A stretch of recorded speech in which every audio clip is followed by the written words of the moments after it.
Deus abençoe muito a vida de cada um dos irmãos, em nome de Jesus.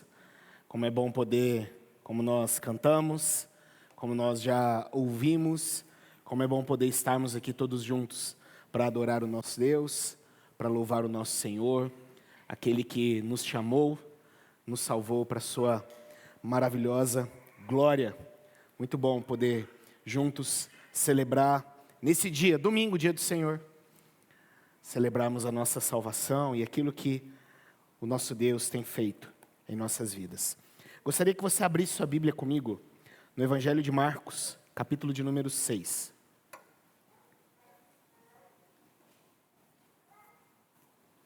Domingo passado nós seguimos a nossa exposição no livro dos Juízes e hoje nós seguiremos a nossa exposição dentro do Evangelho segundo nos escreveu o evangelista Marcos. Nós vamos ler do verso 14 até o verso de número 29, um texto que, como possivelmente o título da sua Bíblia e o título da mensagem que você já viu, nos descreve a morte de um bom homem. A morte de um homem, conforme o próprio texto irá nos dizer, um homem justo, um homem santo. Vamos ler a palavra do Senhor, que diz assim, a partir do verso 14 até o verso 29, nos diz assim então. Isto chegou aos ouvidos do rei Herodes. O que chegou aos ouvidos do rei Herodes? Tudo aquilo que estava acontecendo acerca de Jesus Cristo. E dos discípulos de Jesus, lembra do sermão anterior? Haviam sido enviados de aldeia em aldeia, cidade em cidade, para pregar a palavra de Cristo, para anunciar as boas novas e anunciar o reino de Deus. Então isto chegou aos ouvidos do rei Herodes, porque o nome de Jesus havia se tornado conhecido e alguns diziam, João Batista ressuscitou dentre os mortos, e por isso forças miraculosas operam nele. Outros diziam, é Elias. Ainda outros diziam, é profeta como um dos antigos profetas. Herodes, porém, ouvindo isto, disse, é João, a quem eu mandei decapitar, que ressuscitou. Porque o próprio Herodes havia mandado prender João e amarrá-lo na prisão, por causa de Herodias, mulher do seu irmão Filipe, com a qual Herodes havia casado. Pois João lhe dizia, você não tem o direito de viver com a mulher do seu irmão. Herodias odiava João Batista e queria matá-lo, mas não conseguia fazer isso porque Herodes temia João, sabendo que era um homem justo e santo, e o mantinha em segurança, e quando o ouvia, ficava perplexo, embora gostasse de escutá-lo. Chegando uma ocasião favorável em que Herodes, no dia do seu aniversário, deu um banquete às autoridades e aos oficiais militares, às pessoas importantes da Galileia, a filha de Herodias entrou no salão e, dançando, agradou Herodes e aos seus convidados. Então o rei disse à jovem, peça o que quiser e eu lhe darei. E fez esse juramento. O que você me pedir eu lhe darei, mesmo que seja a metade do meu reino. Ela saiu e foi perguntar à sua mãe, o que pedirei? A mãe respondeu, a cabeça de João Batista. No mesmo instante, voltando apressadamente para junto do rei, disse, quero que, sem demora, o Senhor me dê num prato a cabeça de João Batista. O rei ficou muito triste, mas por causa do juramento e dos que estavam com ele à mesa, não quis negar o pedido da jovem. E enviando logo o executor, mandou que lhe trouxessem a cabeça de João. Ele foi e o decapitou na prisão. E trazendo a cabeça num prato, a entregou à jovem, e esta, por sua vez, entregou à sua mãe. Os discípulos de João, logo que souberam disto, vieram, levaram o corpo dele e colocaram num túmulo. Somente até aí a leitura. Feche seus olhos e vamos orar ao Senhor mais uma vez. Pai Santo, Deus de amor, graça, nós nos colocamos diante do Senhor. O Senhor é o Deus que sonda corações. O Senhor conhece o nosso coração. E nesse momento, Deus, enquanto nós refletimos e meditamos na Tua Santa Palavra, que o Espírito Santo do Senhor, que sonda os nossos corações, ó Deus, ó Pai, possa trazer Tuas verdades e aplicá-las às nossas vidas. É o que nós oramos. no nome de Jesus. Amém. Amém.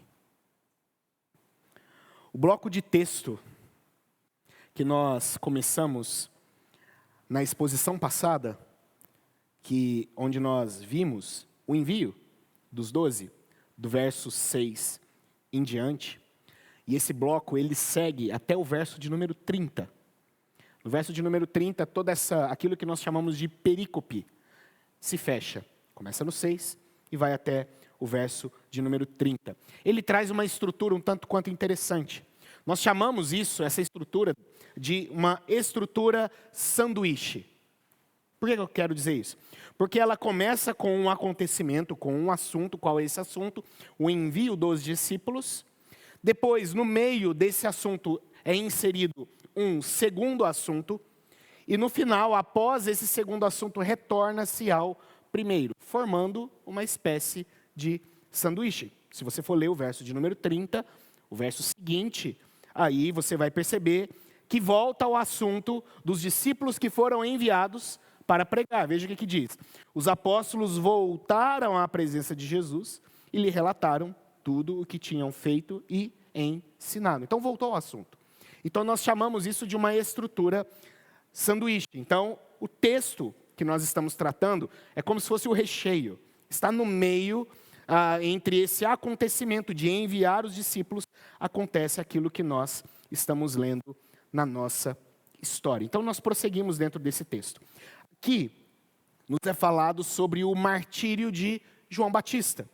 E existem apenas, e é interessante isso, existem apenas 2 passagens no Evangelho de Marcos que não são sobre Jesus. Apenas 2.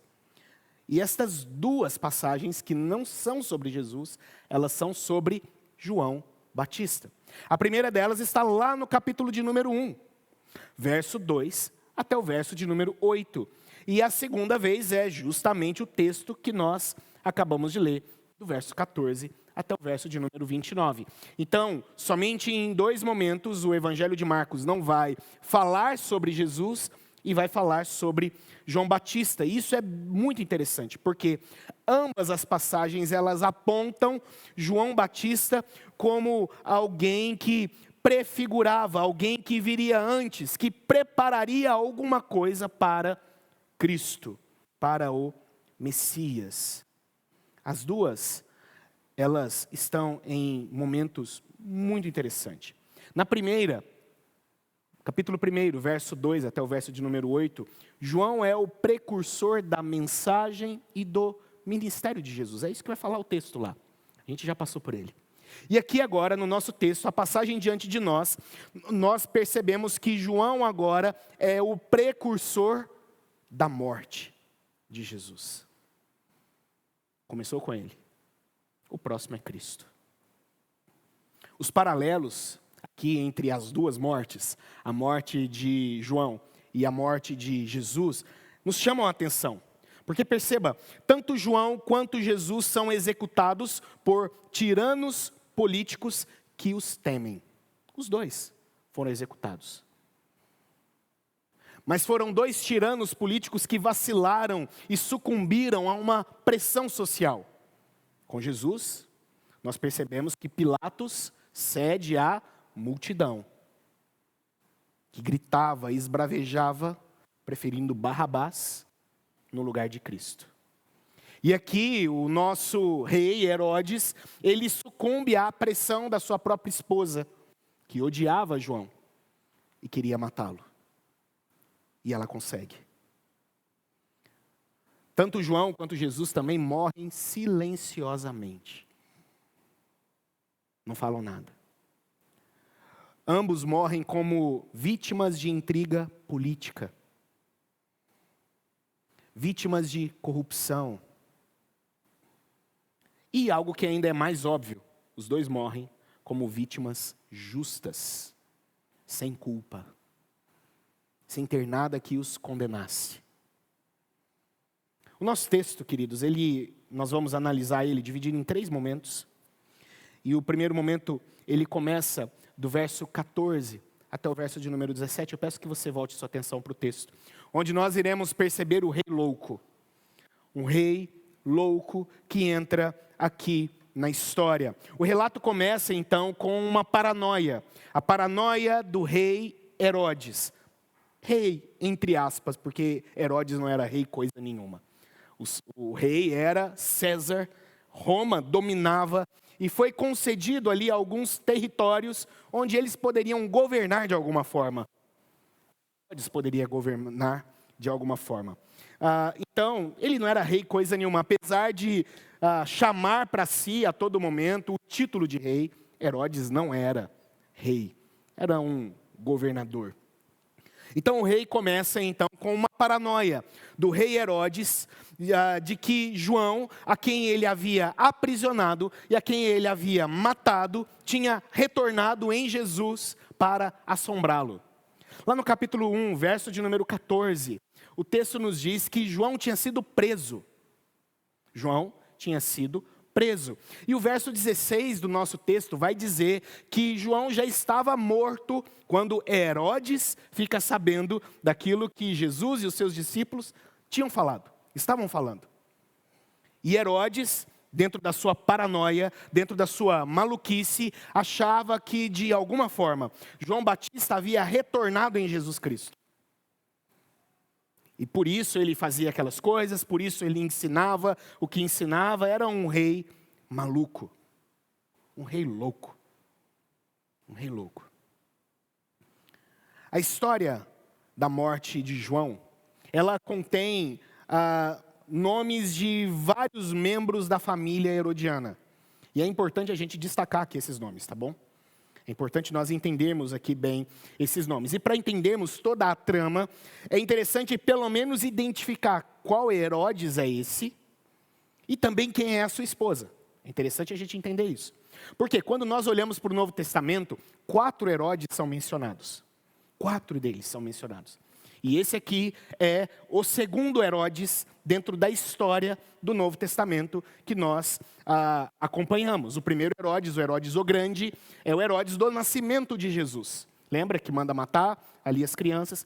Esse é Herodes o Grande e o nosso Herodes é filho desse Herodes o Grande. A árvore genealógica herodiana é um tanto quanto estranha e ela é toda retorcida. É difícil a gente acompanhar e entender, porque eles se misturavam o tempo inteiro, casavam entre si, era uma maluquice a família herodiana. E é interessante que, como eu disse, nós temos 4 Herodes mencionados no Novo Testamento.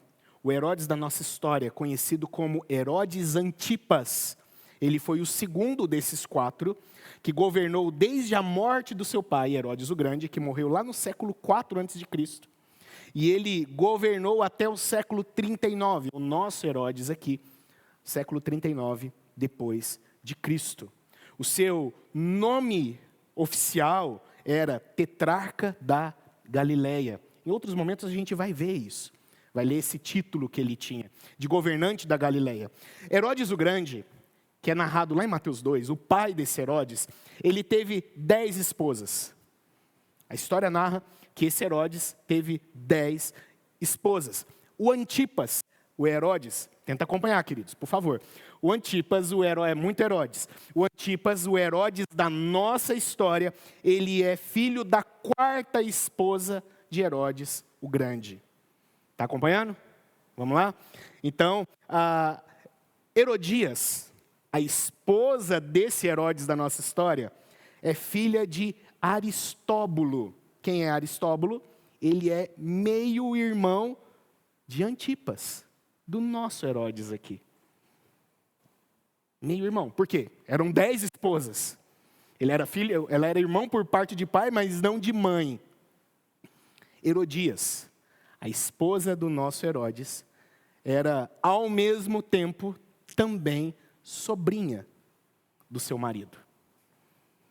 Essa é a nossa história. É assim que as coisas estão acontecendo. Esse Aristóbulo, meio irmão de Antipas, ele foi assassinado pelo seu próprio pai, Herodes o Grande.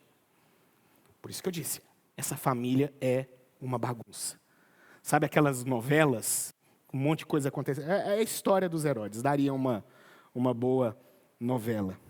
Herodias, então, era, portanto, neta de Herodes o Grande, através da sua segunda esposa, e, consequentemente, sobrinha de Herodes Antipas, que é o seu atual marido.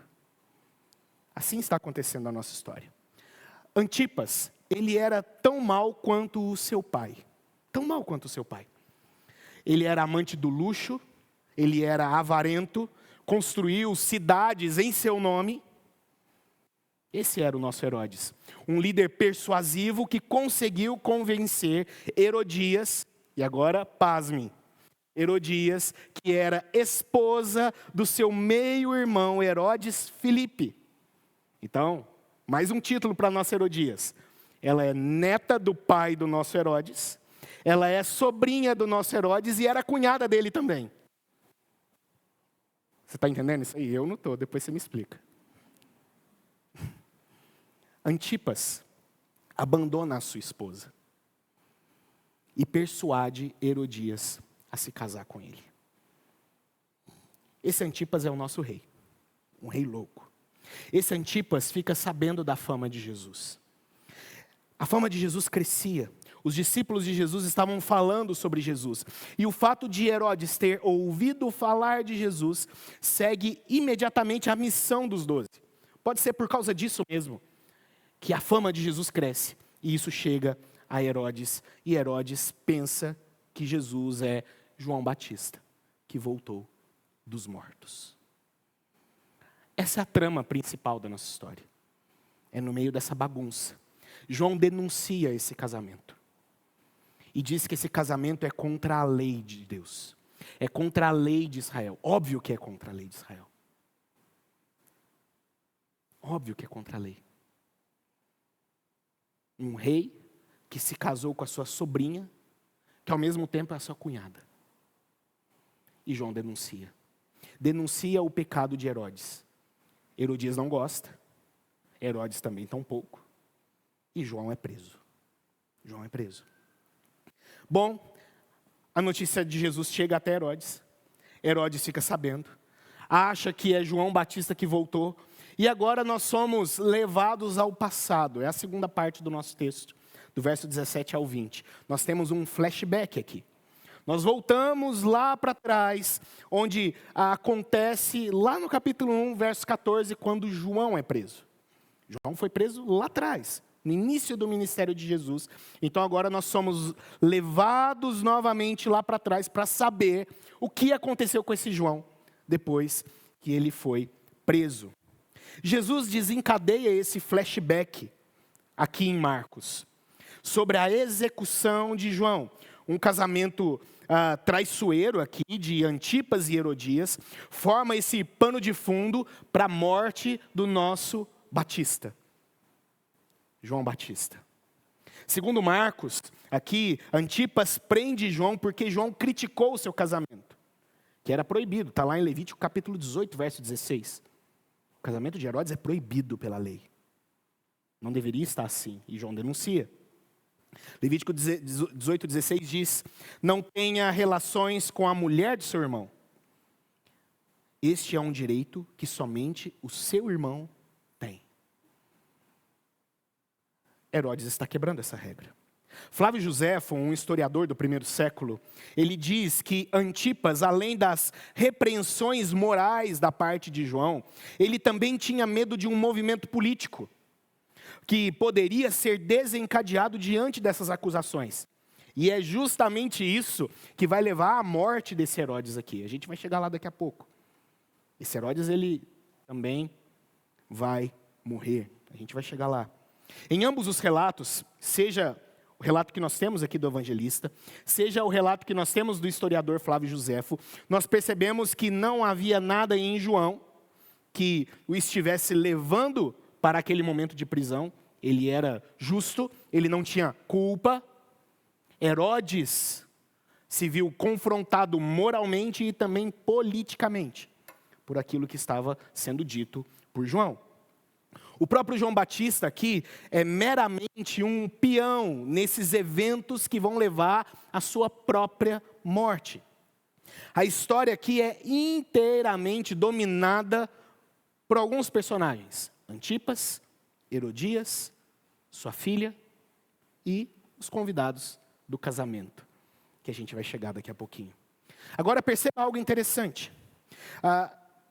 Ao mesmo tempo que nós percebemos que Herodes Antipas, ele tinha aversão a João, havia uma espécie de fascínio. Havia algumas coisas em João que chamavam a atenção de Antipas. O nosso texto vai dizer que, ao mesmo tempo, Herodes gostava de ouvir João Batista. Ele gostava de ouvir. Ele ficava perplexo, mas ao mesmo tempo em que ele ficava perplexo, aquilo o fascinava. O homem que ele odiava, mas ao mesmo tempo adorava ouvir. Era uma dualidade estranha. Ele sabe que João é justo, ele sabe que João é santo, ouvindo com perplexidade e ainda assim interesse. Um indivíduo e uma mensagem que ele ama e odeia ao mesmo tempo. No fim das contas, Herodes sabe que João está certo. Herodes sabe. Herodes relutava em matar João. Ele sabe que se João morresse, algumas coisas poderiam acontecer. João era bem quisto por algumas pessoas, menos pelos poderosos. Ele sabe que não ia dar boa coisa. E ele sabe também que João estava certo. Herodes sabe disso. Mas como qualquer um que vive por esta filosofia, sabe aquela filosofia de cometer injustiças limitadas? Eu vou fazer algo errado, mas só até aqui, e só até aqui, e só até aqui. Assim Herodes vivia. Assim ele foi acusado por João. Mas ele continuava a viver dessa forma. Herodias, sua esposa, era o contrário. Ela é a principal motivadora da história aqui. Em contraste com Antipas, que é míope, que é impetuoso, Herodias alimenta sua antipatia contra João. E ela faz isso com uma paciência astuta e calculista. É como se Herodias estivesse esperando um momento para dar o bote, para atacar. Totalmente disposta até mesmo a sacrificar a honra da sua própria filha para alcançar o seu objetivo. Se é que essa filha tinha alguma honra. A gente vai chegar lá também daqui a pouco. Se é que havia honra nessa menina. Assim, então, é o flashback. Os movimentos de Cristo causam esse delírio nesse homem, nesse rei louco. E a terceira parte e última parte do nosso texto, nós temos aí a dança da morte. Verso 21 a 29. Os eventos, então, eles vão chegar ao clímax. Em uma festa de aniversário que foi oferecida por Antipas, a lista de convidados ali inclui a alta cúpula e a classe alta da Galileia. O texto vai dizer que os altos funcionários, comandantes, militares e os homens importantes da região estavam ali, reunidos naquela festa. Ele, os ricos, poderosos, prestigiados. Esses homens, eles não vão dizer nada, eles vão ficar calados, mas a sua presença vai gerar uma influência na história também. A filha de Herodias entra no salão, dançando. O que agrada a Herodes, agrada também aos convidados de Herodes. Perceba, queridos, esta festa, o que deveria ser um momento de alegria, de festa, ela não termina em alegria. Ela termina numa tragédia. O verso 26 vai dizer que ela acaba em uma grande angústia. Ela acaba em morte. O texto não nos diz aqui como foi a dança dessa menina. Mas foi uma dança que agradou a todos ali. E agradou a tal ponto que Antipas a promete. eu te dou até mesmo a metade do meu reino. Que reino? Ele não é rei de nada, mas é um rei louco. É um rei louco, que promete até mesmo aquilo que ele não tem, que jura até mesmo por aquilo que não é dele. Nosso rei é louco. E toda essa cena, ela cheira a traição. O poder de Herodias sobre Antipas, ao tramar a morte de João, lembra até mesmo o poder da própria Jezabel sobre o rei Acabe. Você se lembra da história de Jezabel e o rei Acabe? Ao perseguir ali Elias, tramar a morte de Nabote, está lá em 1 Reis, capítulo de número 19 e 21. Parece que Herodias, ela se levanta no mesmo espírito de Jezabel, para ludibriar esse rei. Os assuntos familiares aqui, dessa linhagem, elas poderiam, óbvio, como eu disse, fornecer material aqui para muitas novelas. A decadência, ela é generalizada. A vida herodiana é uma espiral de pecados e mais pecados. Até mesmo nos surpreende o fato de João estar intrigado com eles. Por que João foi se meter com essa família? Ele sabe que é podre. Todo mundo sabe. Talvez a gente se pergunta. Mas sabe algo interessante que nós percebemos em João Batista, queridos? João Batista era um profeta sem preço. Sem preço. João Batista era um profeta cujo chamado estrondoso expunha a injustiça em qualquer lugar. Ele não tinha medo. Independente de quem fosse. Independente do quão importante era a pessoa, havia pecado, João denunciava. João é um profeta corajoso, como eram os profetas de Israel, que denunciavam pecados de reis, de poderosos, de líderes, sem medo. João entendeu que a proclamação da palavra de Deus incluía responsabilidade moral. João entendeu que não haviam vacas sagradas em seus rebanhos, pessoas intocáveis, infelizmente. Nos nossos dias a coisa não tem sido tanto assim. Muitas vezes, pastores acham que há pessoas intocáveis dentro do rebanho. Viram os olhos para barbáries. João não é desses. João não é desses. Ele não consultava pesquisas antes de falar. Ele não protegia interesses especiais. Ele nem baseava o que dizia e fazia nas chances de sucesso. Vai ou não dá certo. João não era assim. A coragem de João era custosa. Sim, custou caro para ele. Custou caro para ele. Ao fazer isso, ele arriscou um fim rápido, que eventualmente veio de uma espada fria, empunhada talvez por um funcionário insignificante de Herodes. Assim foi a morte de João Batista. A menina, filha de Herodias, sem saber o que pedir, ela vai até a mãe. O que eu peço? E a mãe é direta. A cabeça de João Batista. Voltando-se à menina então, e aqui a gente percebe que essa menina não é santa coisa nenhuma. Ela acrescenta elementos ao pedido de sua mãe, que a sua mãe não tinha falado. A sua mãe pediu a cabeça de João Batista. O que ela diz? Eu quero que a cabeça de João Batista chegue aqui em um prato e que seja rápido. Rápido.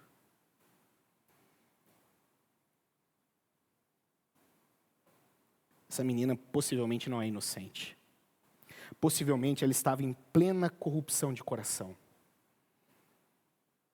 Ela faz acréscimos e, atordoado tanto da malevolência do pedido, quanto por sua própria armadilha, o rei então, olhando ali para os seus convidados, a alta cúpula, pessoas poderosas, ele pensa, eu prometi, agora eu tenho que fazer. Eu jurei, agora eu preciso cumprir. Ele mandou degolar João. e trouxe a cabeça dele num prato a essa moça. Queridos, o único ato de decência que nós temos aqui no relato do martírio de João é a chegada dos seus discípulos, logo no final, que vão dar ao seu corpo um sepultamento adequado. É o único momento de decência que nós temos aqui. O resto é uma podridão desenfreada dessa família. É bem possível, queridos,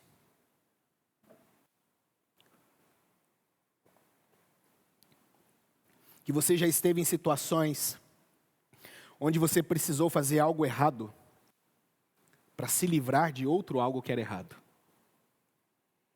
Talvez lá na adolescência, no seu tempo de escola, você estava para ser pego em algo pelos seus pais, pelos seus professores, e precisa então dizer uma mentira para tentar encobrir, tentando a possibilidade de sair bem daquela situação. Mas agora o que acontece? São dois erros. São dois erros. Pode ser que você tenha passado por situações assim, erro atrás de erro, pecado atrás de pecado. A Bíblia, ela não esconde a decadência do pecado na vida das pessoas. A Bíblia não esconde isso. Nós percebemos claramente essa verdade em algumas histórias. Aliás, semana passada, nós temos visto isso. A decadência do pecado nas escolhas, na trajetória, na vida do nosso herói Sansão. É evidente, pecado atrás de pecado, erro atrás de erro. A Bíblia não esconde essa verdade. Um outro exemplo é o próprio Davi. Ele tenta encobrir um erro, e como ele faz isso? Com outro erro. Davi errou não indo para a guerra. Ele cobiça a mulher do próximo. Ele se deita com essa mulher. Agora ele vai tentar encobrir aquilo que ele fez, mas ele se vê encurralado. Urias não obedece, Urias é fiel a ele, e agora o que eu faço? Assassinato. Pecado atrás de pecado. Erro atrás de erro. Herodes é assim. Abandona a esposa, se casa com a sobrinha e cunhada, não suporta ser acusado de erro, prende um homem injusto e por fim, sem ter para onde ir, encurralado, em sua espiral pecaminosa, só vê uma saída.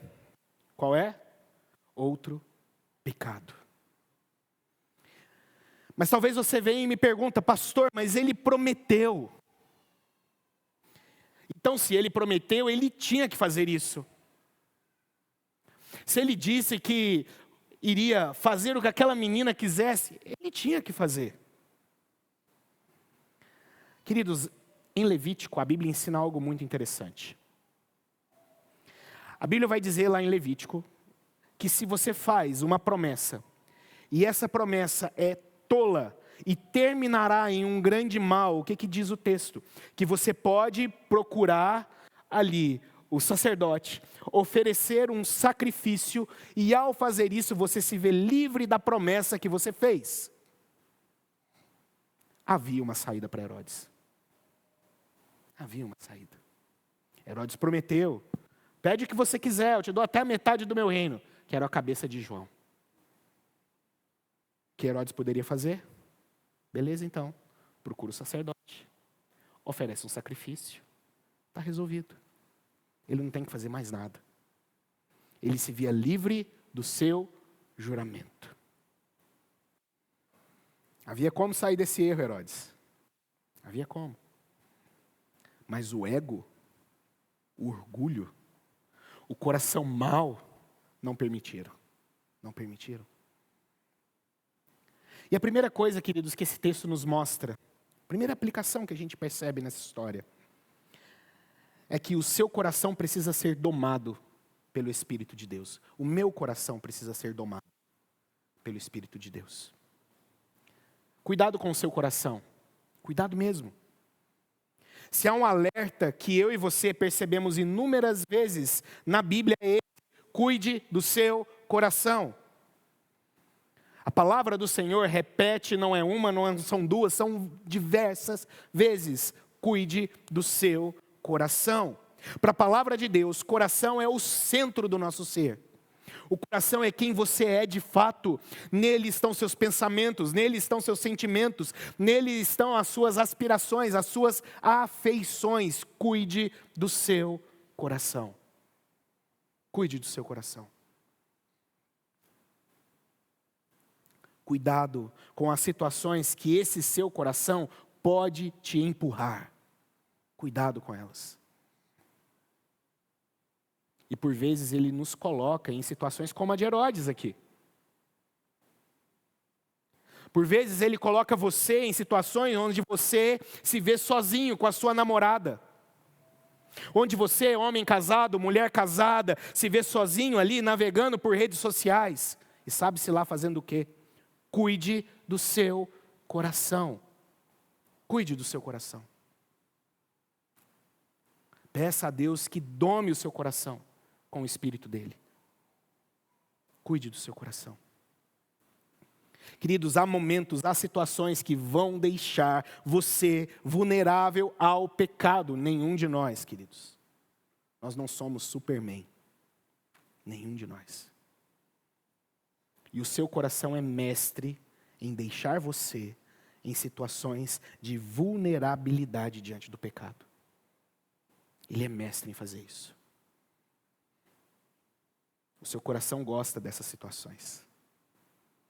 Como Sansão, na história que nós ouvimos semana passada, se sentia vivo nessas situações. Assim somos nós. Assim somos nós. Lembre-se de algo importante: o seu coração, o meu coração, ele continua carregando o pecado. Ele continua carregando.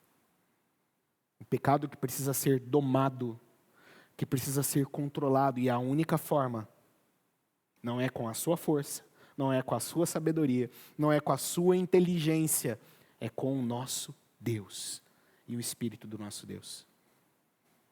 O seu coração deve ser domado pelo Espírito Santo. Precisa ser domado. É a primeira coisa que o texto nos ensina. Cuide dele. Segunda coisa, nossas palavras precisam ser temperadas com sabedoria do alto. Cuide daquilo que você fala. Cuide das suas palavras. Herodes se viu escravo daquilo que prometeu. Apesar que tinha saída, né? Mas o ego fala mais alto. Herodes se viu escravo de suas escolhas. Herodes se viu escravo de suas promessas. Cuidado com aquilo que você diz. Cuidado com aquilo que você promete. Cuidado com aquilo que você jura. Cuidado. Tome cuidado mesmo. Cuidado com as promessas que você já fez e zele por elas. Promessas justas, corretas. Zele por essas promessas. Você se casou, você jurou, você fez seus votos. E o tempo passa e agora você não liga mais para aquilo que disse. Isso é mal, é errado, é pecado. Cuide daquilo que você fala. Quantos são pastores, oficiais, que são ordenados, fizeram suas promessas, vou ser fiel à Bíblia, vou ser fiel aos símbolos de fé, mas se esquece. Se esquece. Cuide daquilo que você fala. Às vezes prometemos ser fiéis aos nossos irmãos. Às vezes prometemos ser fiéis à nossa igreja. Dizemos que amamos. Mas como assim? Amamos seletivamente. Como assim? A seletividade não estava ali prescrita nesse mandamento. Como assim? E os demais? E aqueles outros que precisam mesmo ser amados? Nós presbiterianos batizamos nossos filhos. Nós prometemos diante de Deus e da igreja que iríamos zelar por eles, cuidar, amar, disciplinar, evangelizar. Temos cumprido? Temos feito? Cuidado com aquilo que você promete, queridos. Cuidado com aquilo que você tem jurado. Cuidado com os seus votos. Cuidado com eles. Cuidado com as suas palavras. Cuidado com elas. Terceira coisa que a gente aprende. A paz, ela é fruto de um coração redimido. O mal não te trará descanso. Não vai trazer. E tem gente que olha para as pessoas más, para as pessoas que vivem de forma libertina, sem medir consequências, sem calcular o custo, e aqui eu não digo sobre dinheiro, mas sim sobre consequências. Tem pessoas que vivem assim, vivem a vida, como diz o filme, né? Vivendo a vida adoidado. E às vezes a gente olha para esse tipo de gente, muitos olham para esses e pensam, esses são livres de verdade. Talvez você jovem, adolescente, você é mestre em pensar sobre isso. E dessa forma. Mas isso também é coisa de homem e de mulher formado. Às vezes a gente olha para o homem mau e diz, isso é liberdade. Veja só, o que ele faz, o que ele quer. Ele tem a vida que ele quer. Ele compra o que ele quer. Mas entenda, esse não é o testemunho da palavra de Deus. Desde o início nós percebemos o oposto acontecendo. Não há paz, não há descanso, não há tranquilidade para essas pessoas. O primeiro pecador que andou sobre a terra, pecou, o que ele foi fazer? Foi se esconder nos arbustos. O seu filho Caim sabia que iria ser cobrado pelo sangue do seu irmão. E aquilo o atormentava. Davi, vamos voltar nele? Salmo de número 32, o que diz o Salmo? Davi descreve o coração redimido e o coração que permanece tentando esconder o pecado. E Davi vai dizer que esse segundo é pesado, adoece, enquanto calei os meus pecados. Os meus ossos se envelheceram. Os meus ossos se envelheceram. Não há paz. Não há tranquilidade. Herodes não tinha paz, queridos. O assassinato de João pesava em seu coração. Tirava a sua paz, possivelmente seu sono. E ao ouvir sobre Jesus, ele pensa, é João. O miserável voltou dos mortos para me atormentar agora. Um homem que não tinha paz. Um homem que não tinha descanso. Um homem que não tinha tranquilidade. O pecado não irá trazer nada além disso para a sua vida. Você até pode achar, pensar, que irá deitar no travesseiro e dormir em paz. Mas não é isso que a palavra do Senhor nos ensina. Não se engane, meu querido, a sua consciência, ela não vai deixar você descansar. Ela não vai deixar. A sua consciência, ela não vai te dar paz. Ela não vai te deixar. Por isso, não cale os seus pecados. Não cale os seus pecados. Não esconda os seus pecados. Não tape o sol com a peneira. Não encubra pecado com pecado. A palavra do Senhor diz que só há uma coisa que encobre os nossos pecados. 1 Pedro 4, 7 a 8. O fim de todas as coisas está próximo, diz Pedro. Portanto, sejam criteriosos, sóbrios, para poderem orar. Acima de tudo, porém, tenham muito amor, porque o amor, esse sim, cobre a multidão de pecados. É somente o amor do nosso Deus, revelado em Cristo Jesus, pode de fato cobrir. Queridos, assim como Herodes, você também sabe que você é culpado. Assim como Herodes, você sabe que você errou. O que a palavra nos ensina hoje é se conserte com Deus. Se conserte com Deus. Não perca o seu tempo. Tenha paz no seu coração. Tenha tranquilidade que vem de um coração transformado, redimido, lavado pelo Senhor. Somente através da confissão, Davi se viu livre do peso do seu pecado. Somente através dela. Se conserte com Deus. E concluindo, meus queridos. Em Herodes, o Evangelho nos mostra o quão destruidor é o coração entregue ao pecado. O quanto ele nos destrói. Mas e em João? O que o Evangelho nos mostra em João? Um justo morreu? Vai ficar assim, tudo bem? O mal será punido? A história vai dizer que sim. A história vai dizer que sim. Se você ler a história dos Herodes e pesquisar sobre a história dos Herodes, você vai perceber que esse Herodes aqui, ele foi morto por um de seus irmãos. E sabe por quê? Justamente porque lá atrás, ele abandonou a sua primeira esposa. Ele foi procurado e morto. O mal foi punido. No fim, o mal sempre será punido. Quando nós abrimos a palavra do Senhor, lá no livro de Apocalipse, nós temos claramente descrito pelo nosso Deus, que o mal será punido. Em João nós percebemos isso. Apesar de homens maus, apesar de justos sofrerem, apesar de justos morrerem, Deus está cuidando de todas as coisas. Deus está conduzindo todas as coisas. Em João, o Evangelho nos fala sobre a providência de Deus. Sim, a providência de Deus. Ele morreu. Sim, ele morreu.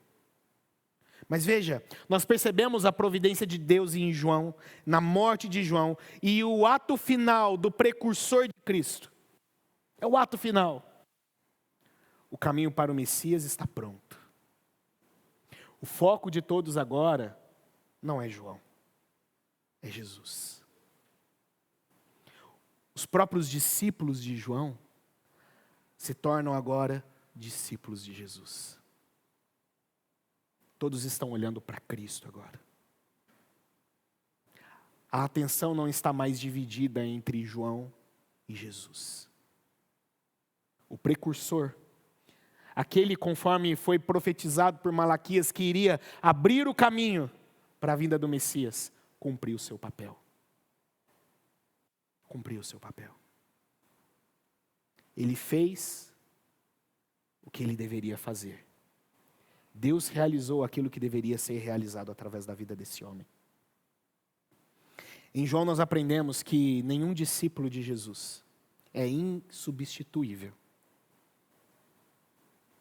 Passamos, mas o Evangelho e a igreja permanecem.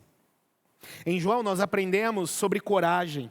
Em João nós aprendemos sobre a coragem de testemunhar. A não negociar a nossa verdade, a não negociar a verdade de Deus, a entender o custo de ser um discípulo de Cristo. Você está pronto para isso? Queridos, cuide do seu coração. Cuide de suas palavras. Não confie na falsa promessa de paz que o seu coração faz. E seja corajoso. Não negocie o Evangelho. Não negocie sua fé. Em nome de Jesus. Feche seus olhos. Vamos orar.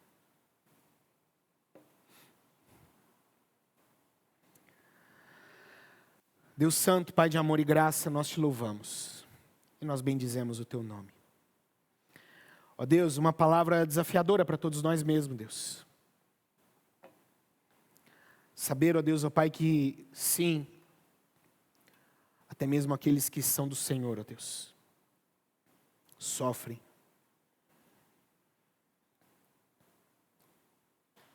São oprimidos, pressionados. Até mesmo hoje, nos nossos dias, Deus, a exemplo de João, tantos irmãos nossos têm perdido a vida por permanecerem firmes ao Senhor, fiéis ao Senhor.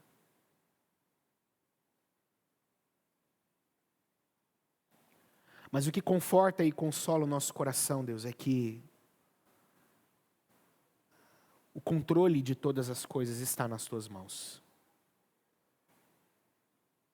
O que conforta o nosso coração, Deus, ó Pai, é conforme nós lemos aqui em 1 Pedro, o fim de todas as coisas está próximo. Jesus vem, o mal terá um fim. Homens perversos, os Herodes dos nossos dias, terão um fim. O Senhor conduzirá a história do teu povo e da tua igreja. O Senhor conduzirá a tua igreja e o teu povo à glória eterna. É o que consola os nossos corações. Ó Pai, em nome de Jesus, que o Senhor nos ajude na nossa caminhada aqui. Enquanto nós aguardamos esse dia, nós estamos aqui, vivemos dia após dia, Deus, e nos ajude a cuidar do nosso coração enquanto estamos aqui. Esse coração, Deus, ó Pai, que sim, Deus, se tornou, Deus, ó Pai, templo do Teu Espírito, mas que ainda carrega traços, marcas, cicatrizes do velho homem. Nos ajuda, Deus, em nome de Jesus. Tem misericórdia das nossas vidas, ó Pai, em nome de Jesus Cristo.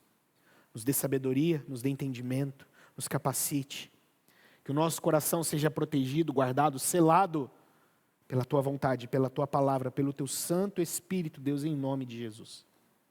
Guarde-nos, ó Deus. Guarde as nossas crianças, os nossos jovens, adolescentes, homens, mulheres, maridos, esposas. Protejam-nos, ó Pai.